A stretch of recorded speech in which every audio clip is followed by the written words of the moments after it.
नमस्कार दोस्तों, कमलेश्वर क्लासेस में आपका स्वागत है। आज के इस वीडियो में हम आपके लिए लेकर आए हैं उच्च माध्यमिक शिक्षक के दस्तावेज जो सत्यापन है उनमें कौन कौन से अतिथि शिक्षक अंदर होंगे और कौन कौन से अतिथि शिक्षक बाहर होंगे, यानी कौन से अतिथि शिक्षकों को जो है फॉर्म एक्सेप्ट होगा और कौन से अतिथि शिक्षकों का फॉर्म रिजेक्ट होगा।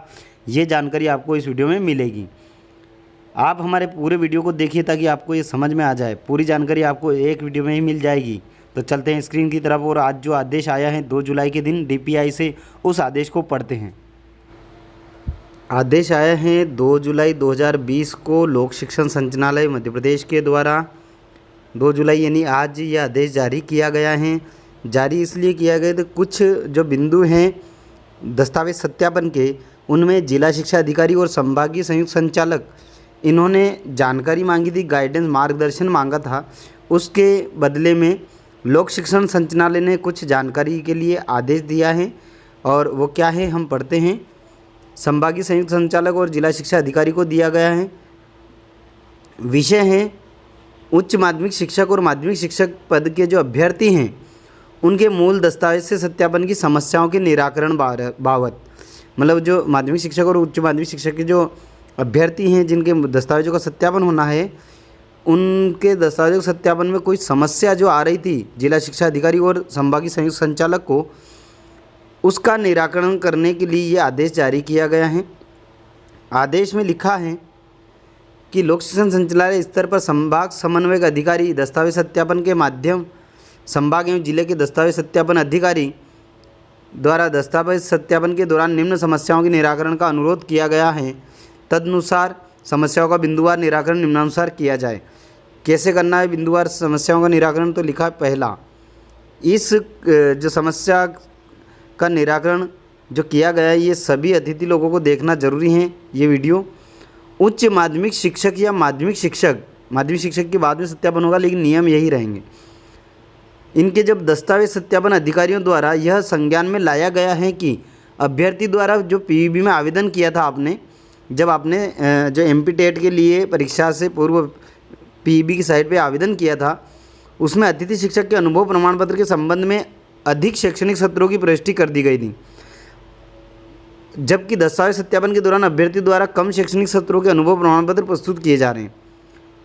आप समझना इस बात को कि मान लीजिए आपने आवेदन किया है और ऑनलाइन पीईबी पे आवेदन किया था, उस समय आपने अतिथि शिक्षक के अनुभव के लिए 5 शैक्षणिक सत्रों की प्रविष्टि की थी, कि मतलब 5 साल तक आपने पढ़ाया है, ठीक है। अब जब दस्तावेज सत्यापन के लिए आप जा रहे हैं तो आप वहाँ पे 4 साल के ही दस्तावेज ले जा रहे हैं, अतिथि शिक्षक के अनुभव के 4 साल के ले जा रहे हैं। अगर ऐसी परिस्थिति होती है तो उसमें क्या करना है, क्योंकि न्यूनतम 3 शैक्षणिक सत्र एवं 200 कार्य दिवस तो पूर्ण हो रहे हैं। क्या हो रहा है? 200 कार्य दिवस और 3 शैक्षणिक सत्र तो पूरे हो रहे हैं।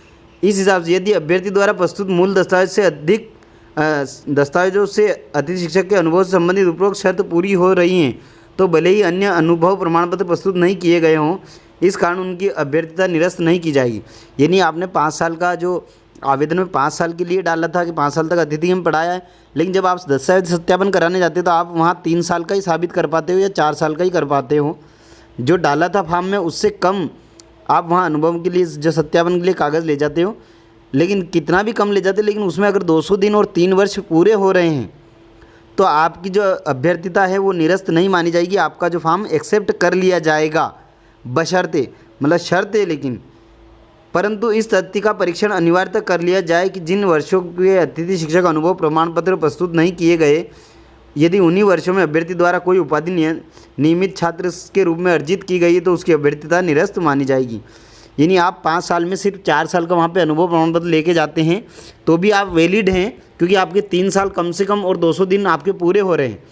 लेकिन जिस 1 साल को आप छोड़ रहे हैं, प्रस्तुत नहीं कर पा रहे हैं, उसमें उन अधिकारियों को ये निश्चित करना है कि जो साल आप छोड़ रहे हैं, अभी सत्यापन के समय प्रस्तुत नहीं कर पा रहे हैं, उस साल में आपने कोई नियमित उपाधि तो धारण नहीं किए या उपाधि अर्जित तो नहीं की थी। अगर और वो अगर इसकी जांच करते हैं और उनको पाया जाता है कि आपने जो 1 साल छोड़ा है उसमें आपने जो है बीएड की या एमए की हैं, तो आपकी अभ्यर्थता निरस्त मानी जाएगी। आपको सीधे एक ही बात याद रखना है कि 5 साल अगर आपने अपलोड किए हैं आवेदन भरते समय, तो आपको 5 साल के डॉक्यूमेंट ले जाना है। लेकिन अगर किसी कारणवश आप वहाँ पे 3 साल के या 4 साल के ले जा पाते हैं तो भी आपकी अभ्यर्थता एक्सेप्ट कर लेंगे। लेकिन जो 2 साल या 1 साल आप कम ले जा रहे हैं, उस साल में आपने नियमित रूप से कोई उपाधि धारण तो नहीं किए या अर्जित तो नहीं किए। यदि आपने नियमित रूप से उस साल में जो आप छोड़ रहे नहीं ले जा रहे वहाँ पे, उसमें अगर आपने किसी प्रकार की नियमित डिग्री की है तो आपकी अभ्यर्थता निरस्त मानी जाएगी। ये स्पष्ट निर्देश लोक शिक्षण संचालनालय द्वारा जारी किया गया है। अगला पॉइंट है कि मध्य प्रदेश शासन सामान्य प्रशासन विभाग के परिपत्र क्रमांक 2 जुलाई 2019 के अनुसार EWS के अंतर्गत आय और संपत्ति का प्रमाण पत्र तहसीलदार से अनिम्न श्रेणी के अधिकारी द्वारा जारी किया जाना प्रावधानित है। यहाँ यह स्पष्ट किया जाता है कि नायब तहसीलदार द्वारा जारी प्रमाण पत्र भी मान्य है, क्योंकि नायब तहसीलदार की अधिकारिता से ही कार्य करते हैं।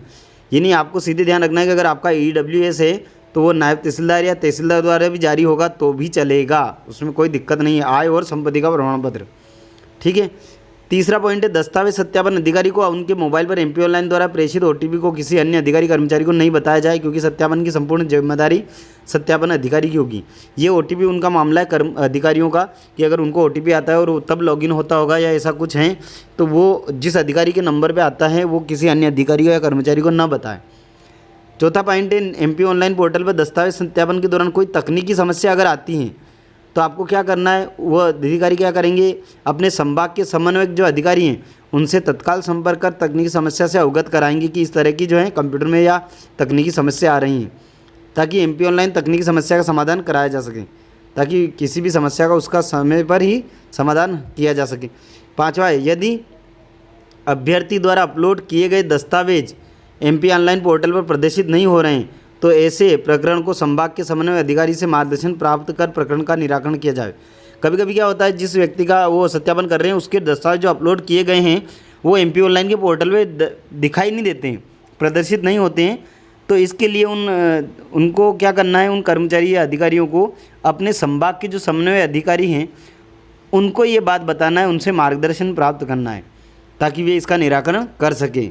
तो देखिए ये जो आदेश आया है ये आज 2 जुलाई को आया था। गौतम सिंह जो संचालक है लोक शिक्षण संचालनालय के, उन्होंने जारी किया है 2 जुलाई का।